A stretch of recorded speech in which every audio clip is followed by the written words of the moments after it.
Hi friends, welcome back to my channel. ಇವತ್ತು ನಮ್ಮ ಅಮ್ಮನ ಪುಟ್ಟ ಗಾರ್ಡನಲ್ಲಿ ಬದನೆಕಾಯಿ ತೊಗೊಂಡು ಇವತ್ತು ಹಳ್ಳಿ ಸ್ಟೈಲಲ್ಲಿ ಬದನೆಕಾಯಿ ಬಜ್ಜಿ ಹೇಗೆ ಮಾಡೋದು ಅಂತ ನಾನು ತೋರಿಸ್ಕೊಡ್ತೀನಿ.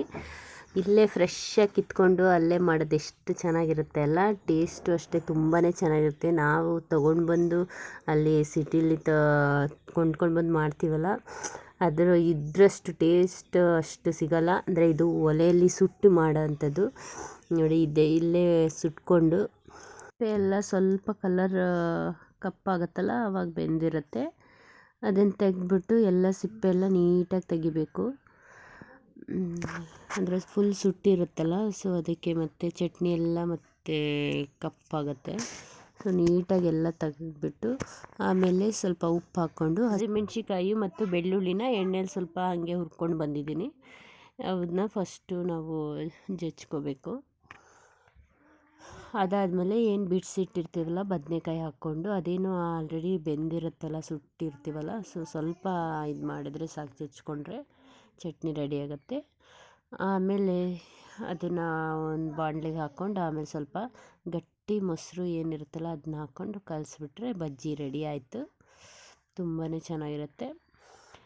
ಇದು ನೋಡಿ ರೊಟ್ಟಿ ಮಿಷನ್ನು. ರೊಟ್ಟಿ ಬರದೇ ಇರೋರು ಈ ಥರ ಮಿಷನ್ ಸಿಗುತ್ತೆ. ಇದು ಪಾತ್ರೆ ಅಂಗಡಿಯಲ್ಲಿ ಸಿಗುತ್ತೆ. ಅಂದರೆ ರೊಟ್ಟಿ ಕೆಲವರು ಹಿಟ್ಟಲ್ಲೇ ಇದು ಮುದ್ದೆ ಥರ ಮಾಡೋ ಥರ ಮಾಡಿಕೊಂಡು ಮಾಡ್ತಾರೆ. ಕೆಲವರು ಏನು ಅನ್ನ ಉಳಿದಿರುತ್ತಲ್ಲ, ಆ ಅನ್ನ ಮತ್ತು ನೀರು ಉಪ್ಪು ಹಾಕಿ ಬೇಯಿಸ್ಕೊಂಡು ಆಮೇಲೆ ಅದು ಕುದಿಯುವಾಗ ಅಕ್ಕಿ ಹಿಟ್ಟು ಹಾಕಿ ಮುದ್ದೆ ಥರ ಕಲಿಸ್ಕೊಂಡು ರೌಂಡಾಗಿ ಮುದ್ದೆ ಥರ ಉಂಡುಂಡೆ ಮಾಡಿಕೊಂಡು ಈ ಥರ 2 ಪೇಪರ್ ಕವರ್ ಮಾಡ್ಕೊಂಡು ಅದ್ರ ಮಧ್ಯೆ ಇಟ್ಟು ಈ ಥರ ಒತ್ತಿದ್ರೆ ಆಯಿತು. ತಿರ್ಸಿದ್ರೆ ರೊಟ್ಟಿ ಅಗಲ ಆಗುತ್ತೆ. ಎಷ್ಟು ತೆಳು ಬೇಕಾದರೂ ಮಾಡ್ಕೋಬೋದು. ರೊಟ್ಟಿ ಬಜ್ಜಿ ಬಿಸಿ ಬಿಸಿ ಟೀ ರೆಡಿ ಆಯಿತು. ವಾವ್, ಸೂಪರಾಗಿದೆ. ನಾವು ಅಲ್ಲಿ ಸಿಟಿಲಿ ಮಾಡೋದು ಇದಕ್ಕೂ ಎಷ್ಟೋ ವ್ಯತ್ಯಾಸ ಇದೆ. ಇಲ್ಲಿ ಫ್ರೆಶ್ಶಾಗಿ ಮಾಡ್ಕೊ ತಿನ್ನೋದು. ತಿಂಡಿ ಎಲ್ಲ ಆದಮೇಲೆ ಇಲ್ಲಿ ಸೌತೆ ಬೆಳೆಯಲ್ಲಿ ಒಂದೇ ಒಂದು ಚಿಕ್ಕದೊಂದು ಸೌತೆಕಾಯಿ ಬಿಟ್ಟಿತ್ತು. ಇನ್ನೂ ಬಿಟ್ಟಿಲ್ಲ. ಇನ್ನೊಂದು 15 ದಿನ ಆದರೆ ಫುಲ್ಲು, 15 ಇನ್ನೊಂದು ತಿಂಗಳಾದರೆ ಫುಲ್ ಬಿಡುತ್ತೆ. ಅವಾಗೆಲ್ಲ ನಾವು ಇದೇ ಥರ ಅಂದರೆ ಗದ್ದೆ ಕಡೆ ಬಳ್ಳಿ ಈ ಥರ ಹಾಕೋರು, ಅದರಲ್ಲಿ ಹೋಗಿ ಸೌತೆಕಾಯಿ ಎಲ್ಲ ಈ ಥರ ತೊಗೊಂಡು ಬಂದು ಉಪ್ಪು ಖಾರ ಹಾಕ್ಕೊಂಡು ತಿಂತಿದ್ವಿ. ಇಲ್ಲಿ ಒಂದೇ ಇತ್ತು, ಅದು ಚಿಕ್ಕದು, ಅದನ್ನೇ ಉಪ್ಪು ಖಾರ ಹಾಕ್ಕೊಂಡು ತಿಂದ್ವಿ. ಇನ್ನೇನು ಮತ್ತೆ ನಾವು ಊರಿಗೆ ಮತ್ತೆ ಅದು ಬಿಡೋವರೆಗಂತೂ ನಾವು ಇಲ್ಲಿರಲ್ಲ ಅಂತ.